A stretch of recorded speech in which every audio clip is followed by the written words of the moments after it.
हेमंत भाई, पहली चीज तो मैं एक दो चीजें आपसे शेयर कर लूं।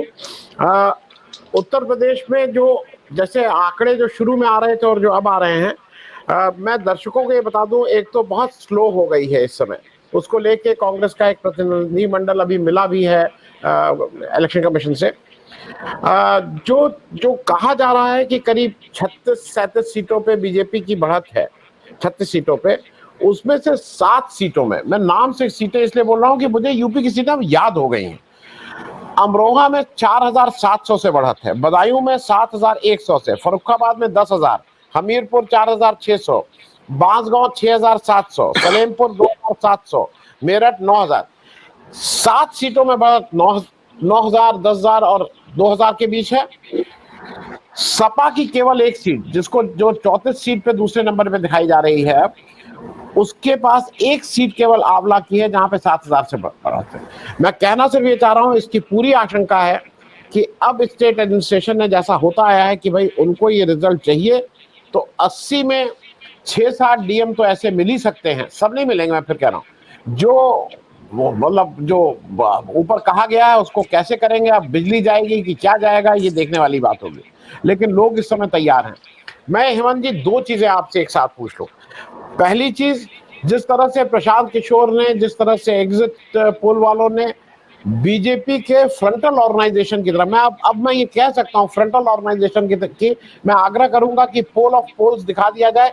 अगर 1 जून को करोड़ों रुपया लेके आप ये दिखा रहे हैं, जिसमें आप कह रहे हैं ये एक्सेस माई इंडिया के प्रदीप गुप्ता जी हैं, जो 361 से 401 सीट दिखा रहे थे एनडीए की, जो सीएनएक्स वाले हैं 371 से 401, किसी की हिम्मत नहीं थी कि 353 से मटरीज वाले थे, वो तो इंडिया गठबंधन की 113 सीट दिखा रहे थे। मेरा सिर्फ कहना यह है हेमंत जी, कि ये सारे लोग जो एग्जिट पोल वाले थे, ये सारे लोगों ने बीजेपी के फ्रंटल ऑर्गेनाइजेशन की तरह काम किया, इंक्लूडिंग प्रशांत किशोर जिस दावे के साथ कह रहे थे कि वेस्ट बंगाल में जहां पे वो काम करके आए हैं, उनको बेनिफिट ऑफ डाउट इसलिए नहीं दिया जा सकता है, उस व्यक्ति ने 2 साल पहले 2-3 साल वहां काम किया है, तो वहां की अगर ये बनावट नहीं समझ पा रहे हैं, तो मुझे ये लगता है कि प्रशांत किशोर पॉलिटिशियन कैसे बनेंगे, ये उस बानगी से समझ में आता है जो लोगों की इतनी पकड़ है। दूसरा, मैं बिहार के बारे में जानना चाहूंगा। बिहार के बारे में ये कहा जा रहा है, 2 जगह के बारे में कहा जा रहा है कि बिहार में नीतीश जी अगर जीत भी गए हैं, तो उससे बहुत इंडिया गठबंधन को परेशानी नहीं होनी चाहिए। नीतीश जी पूरी तरह से, संजीव जी ज्यादा बेहतर स्थिति में बताएंगे कि इस तरफ उनकी गिनती मानी जा सकती है। अगर उनको गिनना हो तो इस तरफ भी गिन सकते हैं, कोई बहुत मुश्किल वाली चीज नहीं है, क्योंकि टोटल सीट जो अभी हो रही हैं वो 287 एनडीए गठबंधन की हो रही है, जो अभी लीड और ये सब मिला के 287। तो पहला मेरा ये कि ये जो एग्जिट पोल वाले लोग फ्रंटल ऑर्गेनाइजेशन की तरह काम किए, और दूसरा, बिहार में एकदम से आपको क्या लगता है कि किसने कहां क्या किया, उसके बारे में भी थोड़ा समझना चाहेंगे हेमंत। देखिए आनंद जी, सबसे महत्वपूर्ण बात तो यह है कि जो एग्जिट पोल थे 11 एजेंसीज के, वो सारे के सारे धराशायी हो गए, और एक तरीके से एग्जिट पोल का भी इंडियन डेमोक्रेसी से एग्जिट हो जाना चाहिए अगर हम कोई प्रोग्रेसिव सोसाइटी है तो। इसके बाद उनका कोई फेस नहीं बचा है। दूसरी बात मैं कहना चाहूंगा कि ये जो चुनाव लड़ा, ये जनता ने चुनाव लड़ा, और आपने एक बड़ी गंभीर बात कही आज कि यार इन पढ़े लिखों का क्या करें। तो मैं इन जो हमारे वाले जो पढ़े लिखे हैं, झोंकांड ज्यादा पढ़े लिखे, आजकल ये कुपड़ की उस श्रेणी में चले गए हैं जिनको ना देश से कोई वास्ता है, ना लोकतांत्रिक मूल्यों से वास्ता है। उन्हें केवल और केवल हाई एंड सोसाइटी, जिनको एचएनआई कहते हैं आप, हाई नेटवर्क इंडिविजुअल, और उनमें से लाखों लोग देश छोड़ के भी चले गए। और जो देश के अंदर कम पोलिंग हुई है, उसका भी अगर आप डेटा निकलवाएंगे तो सबसे ज्यादा पढ़े लिखे वालों ने वोट नहीं डाला। तो ये जो पढ़े लिखे हैं वो डेमोक्रेसी के लिए कितने लाभदायक और कितने हानिकारक है, ये देश देख लेगा अपने आप। इस देश के गरीब ने आज ये साबित किया कि गरीब जनता ही इस देश की एक्चुअल जनार्दन है। आज के परिणाम ये बता रहे हैं। मोदी जी ने जिस तरीके से मुद्दा विहीन चुनाव लड़ने की कोशिश की और अपनी तमाम चीजें जो झोंकी, जिस तरीके से मोदी जी ने, आप कल्पना कीजिए आनंद जी, क्या नहीं झोंका जीवन में। इस चुनाव के अंदर कितना झूठ झोंका उन्होंने, कितना पैसा झोंका उन्होंने, कितनी एजेंसियां झोंकी उन्होंने, पूरे संविधान के कायदे कानूनों की धज्जियां उड़ा दी उन्होंने। और उसके बावजूद जो मीडिया का जो रोल रहा, आप पहले दिन से देखिए, ओपिनियन पोल से लेकर के और एग्जिट पोल तक, क्या वो पूरे सरकार के आर्म नहीं थे क्या? क्या मोदी जी उनके कंधे पे बैठकर चुनाव नहीं लड़ रहे थे क्या? पूरे चुनाव के दौरान आपने मोदी से कोई सवाल देखा क्या? सारे सवाल विपक्ष से थे। और इसके बावजूद भी अगर आज ये चुनाव परिणाम आया है, तो इस स्थिति को मैं सारे साथियों से रिक्वेस्ट करूंगा एक बार उल्टा करके देखें। अगर ये सारी चीजें मोदी जी के पास ना होती, लेवल प्लेइंग फील्ड से चुनाव होता, आपको क्या लगता है 100 सीट आ जाती क्या?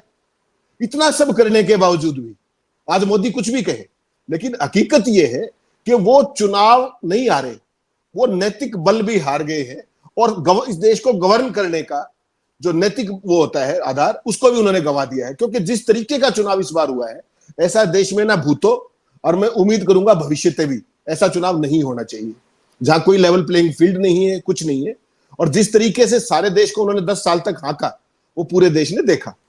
उसके बावजूद आप देखिएगा जनता ने किस तरीके से सारे के सारे जो भी सरकार की जो साजिशें थी, जो खेल थे, उन सबको किस तरीके से एक्सपोज किया। और वो गरीब जनता ने एक्सपोज किया। बड़े वालों ने तो जैसा आपने कहा ना, तो वोट डाले तो किस एक पैटर्न में डाले। अब जो सवाल है जो आपने पूछा कि इस चुनाव के फाइनली परिणाम की दिशा में क्या है, तो एक चीज तो मैंने आपको कही कि अगर चुनाव लेवल प्लेइंग फील्ड के साथ होता है और पैसे का सारा बराबर संसाधनों का बंटवारा होता, मीडिया कवरेज होती, एजेंसियां ना होती, खाते सील ना किए जाते पार्टियों के, और नेता गिरफ्तार ना किए जाते, तो इस चुनाव का परिणाम कुछ और होता। दूसरा, आपने एक बड़ी महत्वपूर्ण बात की बिहार की। बिहार में देखिए जो चुनाव प्रचार जो तेजस्वी ने किया है, देखिए सीट बेशक बेहतरीन आई है अखिलेश की, कोई शक नहीं इसमें, लेकिन मेहनत आप तेजस्वी की डिस्कार्ड नहीं कर सकते। बहुत ज्यादा मेहनत की उन्होंने। कई बार भाग्य भी एक इंपॉर्टेंट चीज होता है, और मुझे लगता है कहीं ना कहीं कोई माइक्रो मैनेजमेंट में कमी रही, वरना उनकी भीड़ में, उनके रिस्पॉन्स में, उनके सारी चीजों में बिहार के साथी ज्यादा बताएंगे, लेकिन अपेरेंटली हमें यह लग रहा था कि उनका जो परिणाम है वो शायद उत्तर प्रदेश के एट पार आएगा, कहीं ज्यादा नहीं। लेकिन इसके जो भी कारण रहे, वो मुझे लगता है माइक्रो मैनेजमेंट और भाग्य का खेल ज्यादा रहा। अब सवाल इसमें सबसे बड़ा ये है कि अब क्या होगा, जैसा आपने कहा। तो एक चीज तो आपको माननी पड़ेगी आनंद जी, कि जो जनता दल यूनाइटेड वाले जो अपने क्या नाम है अपने नीतीश जी हैं, उनकी तो आप सारी स्थिति जानते हो, आपसे बेहतर कोई नहीं जानता। वो पिछले 10 साल में 4 बार पलटी मार चुके हैं, और पलटी मारना कोई बड़ी बात नहीं है। 14 सीटें उनके पास है। अगर वो एक बार उधर जाने की सोचे, अगर उनको कोई अच्छी डील मिले, तो आपको क्या लगता है वो देर करेंगे?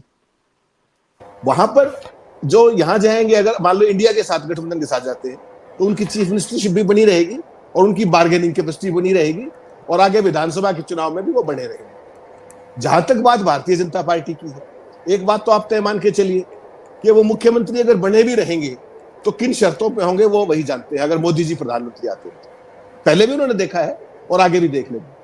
तो सवाल ये है कि इनके लिए क्या अच्छा है, नीतीश के लिए। दूसरी बात जो सबसे इंपॉर्टेंट एक और पहलू है, वो है तेलुगु देशम पार्टी की। 16 सीटें आ गई हैं, जब हम बात कर रहे हैं 16 सीटों पर लीड कर रहे हैं। उनकी स्थिति देखिए आप क्या है। वो भी अटल जी के टाइम से नेचुरल राई थे भारतीय जनता पार्टी के, एनडीए के काफी बड़े हिस्से थे, इंपॉर्टेंट हिस्से। एक स्टेज आई 2018 में, उन्होंने कहा कि आंध्र प्रदेश को विशेष राज्य का दर्जा दिया जाए, और यहां से उनकी मोदी जी से बात बिगड़नी शुरू हुई। उसके बाद उन्होंने सरकार से, एनडीए से अपना नाता तोड़ लिया और अलग हो गए। मोदी जी ने उनके बारे में क्या क्या भाषण दिया आपको ध्यान होगा, उस मेरे ख्याल भूले तो नहीं होंगे, सारा देश नहीं भूला। सॉरी, मोदी जी ने उनको क्या कहा कि वो अपने ससुर के, एनटी रामाराव के गद्दार हैं। ये शब्द कहे मोदी जी ने इनके बारे में, चंद्रबाबू नायडू के बारे में। चंद्रबाबू नायडू शांत रहने वाले थे नहीं, उन्होंने तुरंत जसोदा बहन का जिक्र करते हुए मोदी पर काउंटर अटैक किया। उसके बाद हालात बदले और कुछ केसेस बन गए चंद्रबाबू नायडू के ऊपर, तो स्टेट गवर्नमेंट का भी खेल हो गया और सेंट्रल गवर्नमेंट के भी दबाव में आना ही था।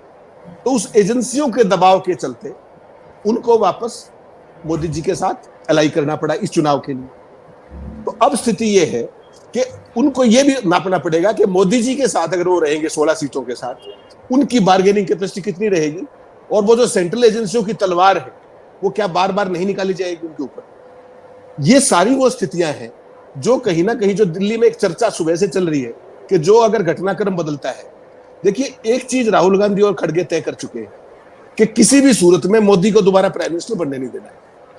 उसके लिए वो किसी भी हद तक जाएंगे, और वो हद क्या है, जहां तक मेरी जानकारी है, कि किसी को कुछ भी देना पड़े बाहर से ला करके भी, लेकिन बीजेपी को सत्ता में आने से रोकना है अगर संविधान को बचाना है तो। अभी जब हम बात कर रहे हैं, थोड़ी देर में राहुल गांधी और खड़गे साहब की प्रेस कॉन्फ्रेंस भी शुरू होने वाली है, उसमें भी वो कुछ बताएंगे सारी चीजें। लेकिन मुझे ये लगता है कि अगर कांग्रेस पार्टी मेटिकुलसली शरद पवार का प्रयोग करते हुए, अपने क्या नाम है, इनका प्रयोग करते हुए ममता बनर्जी का, अगर कोई बात जमाना चाहे तो सत्ता से दूर नहीं है वो। और सत्ता में आपको पता है कि सारी चीजें साम दाम दंड भेद चलती। मुझे लगता है नीतीश के लिए भी और चंद्रबाबू नायडू के लिए भी ना केवल इंडिया अलायंस के साथ बेटर बार्गेनिंग हो सकती है, बल्कि उनके लिए जो आने वाला जो पॉलिटिकल उनका जो भविष्य है वो भी सुरक्षित रख सकते हैं। आपको पता है कि जो भारतीय जनता पार्टी के राष्ट्रीय अध्यक्ष नड्डा साहब, वो बिल्कुल साफ एक बात कह चुके हैं कि आने वाले समय में जो भविष्य है वो रीजनल पार्टीज का नहीं है, केवल राष्ट्रीय पार्टियां ही बचेंगी। और इसके लिए मोदी जी ने 10 साल में क्या क्या प्रयास किए और अपने जितने भी एलाई थे उन सबको घर बिठा दिया। अगर आपको ताजा उदाहरण देखने हैं तो हरियाणा का देख लीजिए, दुष्यंत चौटाला का आज क्या हाल हुआ, परिणाम देख लिए होंगे आपने। उसके बाद आप क्या नाम है इनका, पंजाब में देख लीजिए, सुखबीर बादल आज 1 सीट तक सीमित होकर चले गए। तो इनके जितने भी एलाइज थे, फॉर्मर एलाइज, और श्रोमणी अकाली दल आपको पता है बादल साहब के टाइम से ओल्डेस्ट एलाई था एनडीए का, ओल्डेस्ट एलाई। तो ये सारी स्थितियां जो है आनंद जी, ये कहीं ना कहीं इशारा करती है कि अगर कांग्रेस लीडरशिप, इंडिया अलायंस अगर ये चीज तय करके चलता है कि अगर हमें बैठ जाए ऊपर प्रधानमंत्री बनाना पड़े, कहां समस्या है उनको, डिप्टी प्राइम मिनिस्टर बढ़ते हैं पहले भी, आगे भी बढ़ सकते हैं। तो मुझे लगता है कि फाइनल फिगर आने तक सारा गेम खुला हुआ है। अगर भारतीय जनता पार्टी 245 से 50 के बीच में अटकती है कहीं इंडिविजुअली, तो खेल हो सकता है, क्योंकि 2 ही बड़े एलाई है। अगर आप देखेंगे, फिगर्स देखेंगे, टीडीपी 16 सीटों के साथ है और जेडीयू 14 के साथ है। दे आर 30, और वो 30 बड़ा सब्सटेंशियल नंबर है दिस वे और दैट वे। तो मुझे लगता है कि ये चुनाव अभी खत्म नहीं हुआ है। और जो एक आपने बड़ी महत्वपूर्ण बात कही कि चुनाव आयोग ने डेटा अपडेशन जो है रिजल्ट का, वो बहुत स्लो कर दिया। ये आप भी देख रहे होंगे, 2 बजे से 3 बजे से मैं भी तमाम चैनलों पे था, वो स्पीड एकदम आधी रह गई। और जो आपने बात कही कि थोड़े मार्जिन वाली उत्तर प्रदेश की 7 सीटें, तो मैं एक चीज और कहता हूं, सारे विद्वान साथी बैठे, सीनियर हैं, 2014 से लेकर के आज तक कोई असेंबली सीट, कोई पार्लियामेंट सीट 10,000 से नीचे की विरोधियों ने कितनी जीती है और बीजेपी और उसके अलायंस ने कितनी जीती है, अगर इस पे रिसर्च हो जाए तो इस देश के सामने ऐसा विस्फोटक परिणाम आएगा जिसकी कल्पना नहीं कर सकते। तो विपक्षी दलों के लिए अब भी ये जरूरी है कि वो हर पल सजग रहे। रात को 12 भी बजाएंगे, ये हो सकता है कुछ सीटों पर 4 भी बजा दें कल सुबह तक के। तो जो भी लोग वहां बैठे हैं उनको ये खेल समझना चाहिए और उनको अपना गार्ड डाउन नहीं करना चाहिए, ऐसा मेरा मानना है आनंद जी।